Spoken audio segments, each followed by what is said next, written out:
Salibonani ngithemba liphilile lidlale kahle Easter yenu. Kulembuzo ebengiphiwa ngesikhathi seholiday kukanti abanye bayibuze namhlanje ekseni bekhuluma hathi ngama waiver bengakhulumi njalo futhi ngama permits la atholakala ngemva kwama waiver but bakhuluma nge ZEP lay entsha eyalotshwa uMinister of Home Affairs Motsoaledi ngomnyaka ophelileyo ngoNovember ethatha 2 years expire November ukuthi ingabe isikhona yini nxa isikhona umuntu kufanele abe lani ukuze ayapplyele. So yikho lokho engizokhuluma ngakho kodwa ngingaqhubekeli phambili ngicela ukuthi li subscribe kuli channel, li like le video bese li share ukuthi abantu abanengi bayibone abangabe belembuzo efana nalena ukwenza ukuthi singaqhubeki siphindelela imibuzo. Okukhona ukuthi iZEP lay entsha ngiyama Zimbabweans asebenzayo afundayo kunye lalawo alamankampani lapha eSouth Africa arana ama business. Let me say awudingeki ukuthi uzibe nenkampani la nxa ulivenda elithengisayo lapha estradeni elibhadala imali ku city council yalapho osebenzela khona uyakhona nje ukuthi uyiapplyele. Iyimalini iZEP lay entsha kufuneka ukuthi ubhadale okuthiwa iservice fee 1550 ibhadala nguye lo oapplyela iZEP lay entsha. Nxa ungumuntu omdala ongaphezulu kwe-18 years kufanele ubhadale futhi enye ethiwa i-biometric clearance fee yona i-185 rand. Kutsho ukuthi ke nxa ungumuntu omdala ule ZEP uzo-applyela le iZEP entsha kufanele ukuthi ubhadale 1735 all together yiyo leyo ibhadalayo. Nxa kuyingane engaphansi kwe-18 years leyo ke ibhadala kuphela i-1550 ye service fee. Imali leyi anguveze kucace ukuthi once wayibhadala yayafika eVFS Global la ku Department of Home Affairs awuyibiselwa whether uyayithola kumbe uyitholi ipermit leyi entsha. Nanku ke odinge ukuthi ube lakho nxa ungumuntu osebenzela ikampani kumbe umuntu zaqala ngomuntu osebenzela ikampani kufanele ube lencwadi okuthiwa i-letter of employment ebhalwe ngumqhathi wakho kumbe ikampani leyo oyisebenzelayo. Nxa kuyikuthi usebenzela ikampani le kumele ibe ibhalele incwadi phezu kwe letterhead.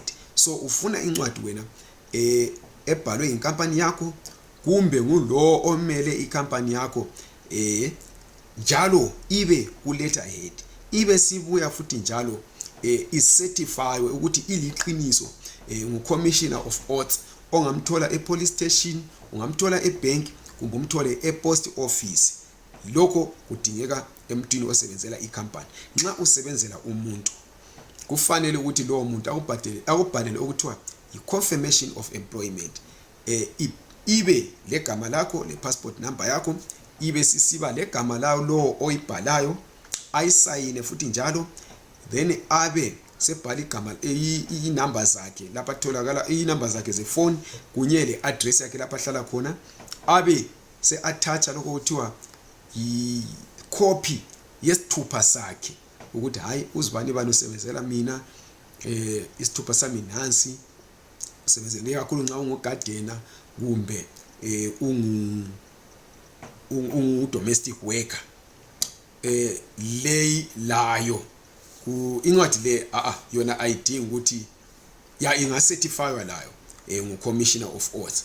Kube sokuthi nxa ule business yakho kufanele ubuye le business registration document kumbe i-registration document ye-municipal nxa kuyilwana othengisayo mhlawumbe kumbe oyenza osebenzela kuma stores lawa abhadalwa njalo nje ku city council.